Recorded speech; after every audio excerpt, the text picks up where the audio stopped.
তুমি আমার যখন ব্যানার ভোটে ছিল ব্যানার লাগাইতে দাও না, কিন্তু শোনো শোনো শোনো, আমি ঘর তো বানিয়ে যেদিন দেবো সেদিন তুমি একটা ধন্যবাদ, আমাকে ধন্যবাদ। প্রতিশোধের রাজনীতি যেখানে স্বাভাবিক নিয়ম, ঠিক সেখানেই এক অন্যরকম দৃশ্য দেখল আসানসোল। ভোটের মাঠে যে প্রার্থীর ব্যানার নিজের বাড়ির সামনে টানাতে দেননি, ভোটের পর সেই নারীর কাছে হাজির হলেন জয়ী বিধায়ক, তবে কোনো ক্ষোভ প্রকাশ করতে নয়, বরং সহযোগিতার হাত বাড়িয়ে দিতে।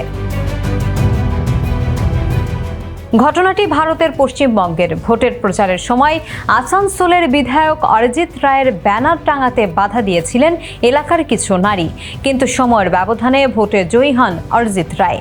সম্প্রতি তিনি যখন এলাকায় যান, অতীতের ভুলের জন্য ক্ষমা চেয়ে নিজের ভাঙাচোরা ঘরের কষ্টের কথা জানান এক নারী, কিন্তু বিধায়কের প্রতিক্রিয়া বদলে দেয় পুরো পরিবেশ।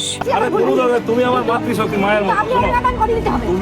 তুমি আমার যখন ব্যানার ভোটে ছিল ব্যানার লাগাইতে দাও না, কিন্তু শোনো শোনো শোনো, আমি ঘর তো বানিয়ে যেদিন দেবো সেদিন তুমি একটা ধন্যবাদ, আমাকে ধন্যবাদ।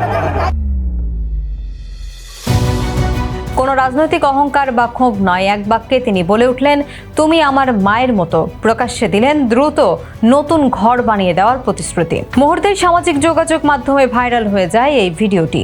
নেটিজেনদের এক পক্ষ বলছেন, দলমত নির্বিশেষে একজন সত্যিকারের জনপ্রতিনিধির ভূমিকা এমনই হওয়া উচিত। তবে সমালোচকদের প্রশ্ন, এটি কি কেবলই এক জনপ্রতিনিধির মানবিক সিদ্ধান্ত, নাকি সুচতুর রাজনৈতিক জনসংযোগের অংশ? রাজনীতির মতো পার্থক্য ভুলে এই দৃষ্টিভঙ্গি মানুষের মন ছুলেও প্রতিশ্রুত ঘরটি বাস্তবে কত দ্রুত তৈরি হয়, এখন সেটাই দেখার বিষয়।